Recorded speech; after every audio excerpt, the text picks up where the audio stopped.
ये जलाधारी, ये जलाधारी का भाग।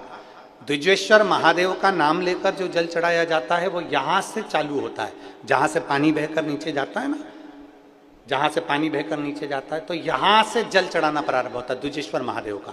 द्विजेश्वर महादेव का जल यहाँ से चढ़ाते चढ़ाते चारों तरफ घुमाते हुए वापिस जलाधारी पर आता है, जहाँ से जल अपन बह रहा है उधर, फिर वापिस आता है और सामने जहाँ तुम खड़े हो, चाहे इधर खड़े हो, चाहे इधर खड़े हो, चाहे इधर खड़े हो, वो जल वापिस आकर फिर इसी तरह से धार पड़ती पड़ती शंकर के शिवलिंग पर जाती है और द्विजेश्वर महादेव से प्रार्थना करी जाती है तो कैसी भी दुख की घड़ी हो वो दुख की घड़ी टल ही जाती है। वो द्विजेश्वर महादेव,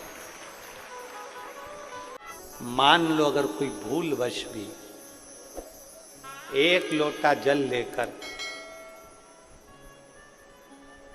शिवालय में आ जाए और द्विजेश्वर महादेव का नाम लेकर अगर जल चढ़ाए तो उसको जिंदगी में कहीं अटकाना नहीं, उसको भी पास कर ही दे। परीक्षा परिवार की हो, परीक्षा घर की हो, परीक्षा समस्या की हो, परीक्षा कोई भी हो, अगर द्विजेश्वर महादेव का नाम लेकर एक लोटा जल जो देवाधिदेव महादेव को समर्पित करता है, जिंदगी में कितना भी भारी दुख चल रहा है, आप 5 या 7 दिन रेगुलर लगातार प्रैक्टिकल करना चालू करो, भले आज से चालू कर दो। अगर बहुत भारी तकलीफ है, बहुत भारी दुख है, सामने खड़ा है कि ये तकलीफ बहुत भारी है, मिटी नहीं रही, आज से प्रैक्टिकल करना चालू करो। द्विजेश्वर महादेव का नाम लो, एक लोटा जल लो, शंकर भगवान को समझना जरा अच्छे से। जैसे ये शिवलिंग, ये जलाधारी, ये जलाधारी का भाग। द्विजेश्वर महादेव का नाम लेकर जो जल चढ़ाया जाता है वो यहाँ से चालू होता है, जहाँ से पानी बहकर नीचे जाता है ना, जहाँ से पानी बहकर नीचे जाता है तो यहाँ से जल चढ़ाना प्रारंभ होता है द्विजेश्वर महादेव का। द्विजेश्वर महादेव का जल यहाँ से चढ़ाते चढ़ाते चारों तरफ घुमाते हुए वापिस जलाधारी पर आता है, जहाँ से जल अपन बह रहा है उधर, फिर वापिस आता है और सामने जहाँ तुम खड़े हो, चाहे इधर खड़े हो, चाहे इधर खड़े हो, चाहे इधर खड़े हो, वो जल वापिस आकर फिर इसी तरह से धार पड़ती पड़ती शंकर के शिवलिंग पर जाती है और द्विजेश्वर महादेव से प्रार्थना करी जाती है तो कैसी भी दुख की घड़ी हो वो दुख की घड़ी टल ही जाती है। वो द्विजेश्वर महादेव। एक बार सभी लोग नाम का उच्चारण करेंगे, बोल द्विजेश्वर महादेव की। द्विजेश्वर महादेव के नाम का उच्चारण एक बार आप करिए, बोलो नाम द्विजेश्वर महादेव। अगर नाम समझ में नहीं आए तो शिव महापुराण की पोथी उठाना, गीता प्रेस गोरखपुर की शिव पुराण लेना, उसमें द्विजेश्वर महादेव की पूरी कथा मिल जाएगी। द्विजेश्वर महादेव के नाम का उच्चारण कर, भगवान शिव का एक अवतार द्विजेश्वर महादेव। द्विजेश्वर तुम्हारी किस्मत में, तुम्हारे भाग्य में विधाता ने, भगवान ने, देवता ने कोई सुख की रेखा नहीं लिखी। मान लो तुम हार रहे हो, बार बार हार रहे हो, तुम्हें लग रहा है कि तुम्हारी सुख की कोई रेखा नहीं, कोई सुख की रेखा नहीं।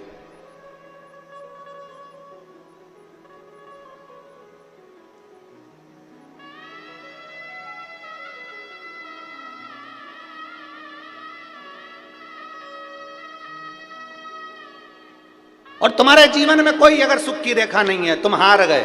बहुत सारे लोग हैं ऐसे, नए नए बच्चे 10th का एग्जाम दिया, 12th का एग्जाम दिया, सीए का एग्जाम दिया, इंजीनियरिंग का एग्जाम दिया, डॉक्टरी की पढ़ाई कर रहे हैं, नहीं है, हार गए। नौकरी के लिए पुणे चले गए, मुंबई चले गए, हार गए। मेरी नौकरी नहीं लग रही, मेरा व्यापार नहीं चल रहा, हार गए। किसी ने कह दिया तेरी दुकान बांध दी, किसी ने कह दिया टोना कर दिया, किसी ने कह दिया नजर लग गई, किसी ने कह दिया कुछ हो गया।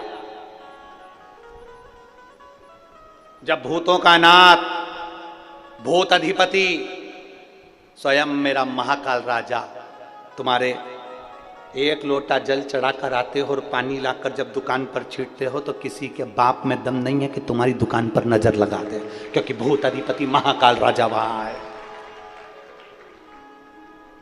कौन नजर लगाए? किसकी हिम्मत, किसकी सामर्थ्यता?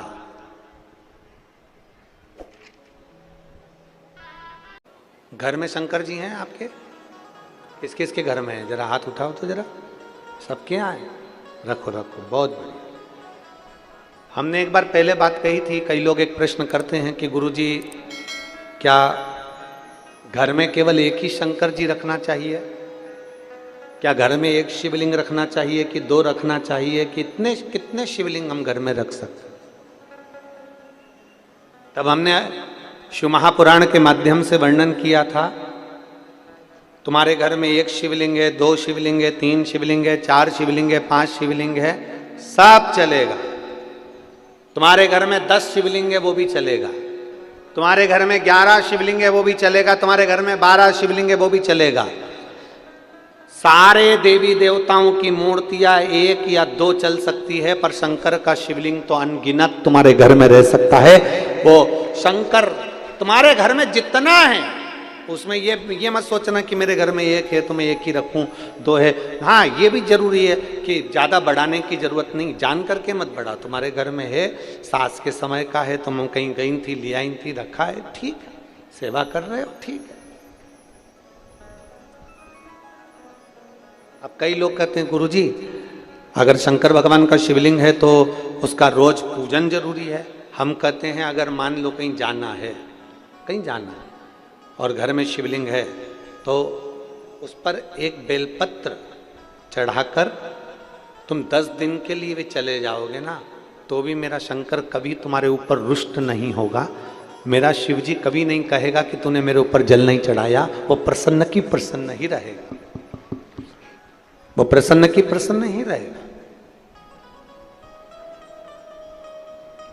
उसकी प्रसन्नता कम नहीं होगी, वो प्रसन्नता का भाव उसके अंदर रहेगा। अब दुनिया के लोग कहते हैं कई बार कि शंकर जी गुस्सा कर देते हैं, अगर तुम ऐसा नहीं करोगे तो भगवान शंकर क्रोध कर देंगे। कई लोग कहते हैं तुमने पशुपति व्रत ऐसा कर दिया इसलिए शंकर जी ने क्रोध कर दिया। ना ना ना, तुमने क्रोध, शंकर भगवान अपने भक्त पर कभी क्रोध करते ही नहीं है। जैसे घर का दादा अपने पोते पर कभी क्रोध नहीं करता, थोड़ा बहुत अगर चिल्ला भी देगा ना तो बाद में उसको गोदी में बिठाकर अपनी जेब में से 5 रुपए निकाल के टॉफी का दे ही देता है, वो दे ही देता। एक बार दोनों हाथ उठाकर हर हर महादेव। दर्शकों, पूरी कथा सुनने के पहले आप इस छोटे से उपाय को शनिवार के दिन अवश्य करें। दर्शकों, शनिवार का दिन बहुत ही विशेष और खास होता है। जैसा कि आपको पूजनीय पंडित जो कथा चल रही है शिव महापुराण की कथा में आपको अचूक सा और नया उपाय बताए हैं। द्विजेश्वर महादेव का नाम लेके आप इस उपाय को करिएगा। इस उपाय को दर्शकों आपको किस तरह से करना है, तो जैसे जहां से पहले जल गिरता है उस स्थान से आप जल भगवान शंकर को चढ़ाना प्रारंभ करें शिवलिंग पे, और शिवलिंग के चारों तरफ आपको जल समर्पित करना है।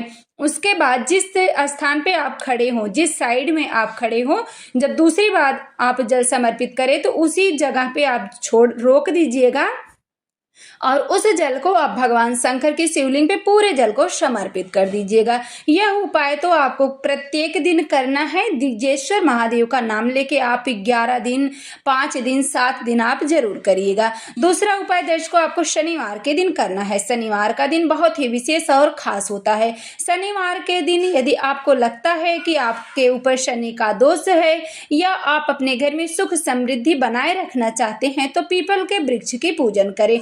सुबह के वक्त आप पीपल के वृक्ष में 1 लोटा जल समर्पित करें और प्रदोष काल में आप 1 घी का दीप प्रज्वलित करें। जो भी व्यक्ति पीपल के वृक्ष की पूजन करता है, पूजनीय पंडित जी कहते हैं उनके घर में सुख समृद्धि, माँ लक्ष्मी की कृपा बनी रहती है, व्यापार में वृद्धि होती है। तो आइए देखते हैं दर्शकों, आगे की कथा आप अभी बाकी है, आपको किस तरह से उपाय करना है। आगे की कथा में भी आपको पूजनीय पंडित जी बहुत ही अचूक सा उपाय बताए हैं, आप इस उपाय को जरूर करिएगा।